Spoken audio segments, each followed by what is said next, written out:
রাজারহাট গোপালপুর বিধানসভার বিধায়ক অদিতি মুন্সির উদ্যোগে এবং তৃণমূল যুব কংগ্রেস সভাপতি দেবরাজ চক্রবর্তীর তত্ত্বাবধানে রাজারহাট গোপালপুর বিধানসভা জুড়ে পালিত হচ্ছে 1 মাস ব্যাপী রক্তদান উৎসব। বাগুইহাটি ভিআইপি রোডের রয়্যাল গার্ডেনের রাজারহাট গোপালপুরের INTTUC সভাপতি প্রাক্তন কাউন্সিলর অনুপম মণ্ডলের তত্ত্বাবধানে রক্তদান শিবির ও বিনামূল্যে স্বাস্থ্য পরীক্ষা ও চক্ষু পরীক্ষা শিবির।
আমার প্রতিক্রিয়া ভালোই লাগছে, কারণ আমি আবারও বলেছি যে এখানে সবাই মিলে আমরা যে প্রচেষ্টাটা করি, কারণ প্রত্যেক দিন 30 দিন পর পর রক্তদান শিবির আয়োজন করাটা এতটা সহজ নয়। আয়োজনটা যতই সহজ হোক না কেন, সেটাকে সফল করাটা এতটা সহজ নয়। যেটা এলাকার মানুষজন আমাদেরকে সহযোগিতা করেছেন, তাদের দায়িত্ব পালন করছেন, সচেতনতা বার্তা দিচ্ছেন মানুষের কাছে, আরো মানুষ এগিয়ে আসছে রক্তদানের জন্য। তো তার জন্য আমরা সত্যি ভীষণ আশাবাদী, এবং এই বিধানসভার প্রত্যেকটি নাগরিক এতটা নিজেদের দায়িত্ব সম্পর্কে সচেতন, তখন এর থেকে ভালো আর কি কথা থাকে। একদমই, এটা আমাদের একটা প্রথম থেকেই আমাদের উদ্যোগ ছিল যে আমরা যত বেশি সংখ্যক পেরেছি আমরা গাছ উপহার দেওয়ার চেষ্টা করেছি, নিজেরা বৃক্ষরোপণের চেষ্টা করেছি, এবং প্রত্যেকটা অনুষ্ঠানে এখন আমরা এটাকে প্রায় আমাদের একটা অভ্যাসের মধ্যে দাঁড় করিয়ে নিয়েছি যে ফুলের বোকে উপহারের থেকে আমরা একটি গাছ, একটি প্রাণের উপহার মানুষকে দিই, যাতে মানুষের সেই গাছটির প্রতি দায়িত্ব বাড়ে। এবং প্রত্যেক মানুষ যদি একটা করে গাছের দায়িত্ব নেয়, আমার মনে হয় সেক্ষেত্রে আমরা এই উষ্ণায়নে কিছুটা ভাগ নিতে পারবো, যাতে তা প্রকৃতিকে শান্ত করতে পারি। আমাদের তো প্রত্যেক বছর রক্তদান শিবির হয়। আমাদের বিধায়ক অদিতি মুন্সি 2021 সালে জেতার পর থেকে বিধায়ক অদিতি মুন্সি এবং আমাদের নেতা দেবরাজ চক্রবর্তীর নেতৃত্বে সারা বছর বিভিন্ন জায়গায় রক্তদান শিবির হয়, বিভিন্ন ক্লাবে। কিন্তু আমাদের পার্টিগতভাবে বছরে একটা মাস, বিগত দিনে জুন মাসে করে জুন মাসের 1 তারিখ থেকে 30 তারিখ পর্যন্ত রক্তদান হতো প্রত্যেক বছর 2021 সালে জেতার পর থেকে। কিন্তু এবছর নির্বাচন থাকার জন্য এটাকে পিছিয়ে অগাস্ট মাস করা হয়েছে। তার ফলে আজকে 7ম দিন, 7 তারিখ, অগাস্ট মাসের 7 তারিখে আমার 7ম দিনে পড়েছে। এর আগে 6টা রক্তদান শিবির হয়েছে, 7 তারিখ এবং বাকি 31 তারিখ পর্যন্ত রক্তদান শিবির। আমি চেষ্টা করেছিলাম, শ্রমিকরা তো সারাদিন ওরা কেউ অটো চালায়, কেউ রিক্সা চালায়, কেউ বাস চালায়, বিভিন্নভাবে কেউ কোনো কারখানায় কাজ করে, বিভিন্নভাবে ওরা পরিশ্রমের মধ্যে দিয়ে থাকে। তো রক্তদানের এই দিনটা আমি চেয়েছিলাম যে একটু খুব কম ওদের মধ্যে এসিতে থাকে, খুব কম, মানে হাতে গুনলো প্রায় 2000 লোকের মধ্যে হয়তো 5 জন থাকে কিনা সন্দেহ, যার ঘরে এসি আছে। তো আমি চেয়েছিলাম যাতে একটা সুন্দর পরিবেশে, একটা বিয়ে বাড়িতে একটা এসির মধ্যে রক্তদান মতো একটা উৎসব, সবাই মিলে একটু আনন্দ করুক, 2 ঘন্টা থাকুক।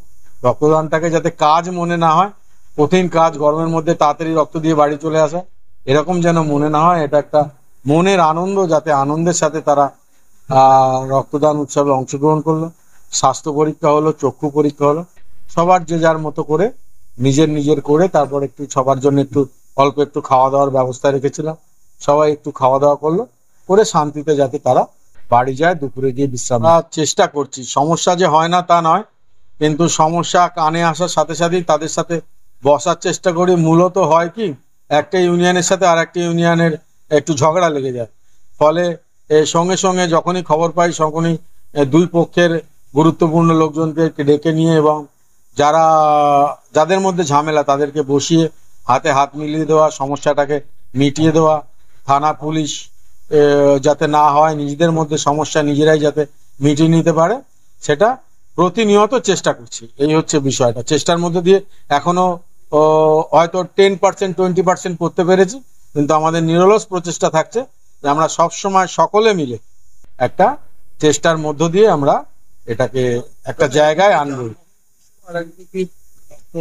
রবিবার মানে সকালের দিকে গাড়ি টাড়ি চালিয়ে দুপুরে খাওয়া দাওয়া করে বিশ্রাম নেয়। অনেকেই বিকালে দিকে তারা আসে না, কিন্তু আমাদের তো 31টা রক্তদান উৎসব হবে, তার ফলে আমি যদি শুধু রবিবার চাই এরকম ভাবে হবে না। তাই বুধবার পড়েছে আমার দিনটা, কিন্তু বুধবারই আমি সবাইকে বোঝালাম যে একটা দিন একটু কষ্ট করো, ও সকালে এসো। সকালে সবাই গাড়ি চালিয়েছে, গাড়ি চালিয়ে সবাই এসেছে। এসে দু একজন যারা দায়িত্বপূর্ণ তারা গাড়ি চালায়নি, সকাল থেকেই আমার এই রক্তদান অনুষ্ঠানে ছিল, তারা করেছে। বাড়িতে গিয়ে বিশ্রাম নেবে। আবার এই বিশ্রাম, এইটাই তো সমস্যা অন্য মানুষের সাথে। আমার শ্রমিক কর্মচারীদের অনেকের হয়তো পেটের টানে বিকালের পর বেরোতে হবে, রক্ত দেওয়ার পরও বিকালের পরে তারা তাদের কর্মস্থলে কেউ অটো চালাবে, কেউ রিক্সা চালাবে। তো আমার অন্তঃস্থল থেকে তাদের প্রতি সহানুভূতি রইল, তাদের প্রতি ভালোবাসা রইল যে তারা তাদের পেটের টানে তারা যে পরিশ্রমটা করছে। আমরা রাজারহাট গোপালপুর বিধানসভার সমস্ত তৃণমূল কংগ্রেসের কর্মী নেতৃত্ব, সর্বোপরি আমাদের নেতা দেবরাজ চক্রবর্তী, আমাদের বিধায়ক অদিতি মুন্সি তাদের পাশে থাকবে, এটা আমরা অঙ্গীকারবদ্ধ। বলে কিছু নেই। বিষয়টা হচ্ছে আমি তো একদম ছোটবেলার থেকে কলেজে পড়ার সময় থেকে রাজনীতি করতাম। এটা আমার একটা নেশায় লেগে গেছে। তার কারণ হচ্ছে সারাদিন সকালে কাজকর্ম করে, আমার নিজস্ব একটা ব্যবসা আছে, আমি করি।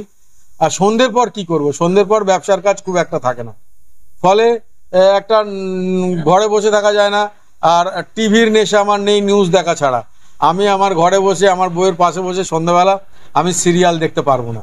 এটা আমার একদম ছোটবেলার থেকে অভ্যাস নেই। আমি অনেক ছোট বয়সে বিয়ে করেছি, ছোটবেলার থেকে অভ্যাস নেই।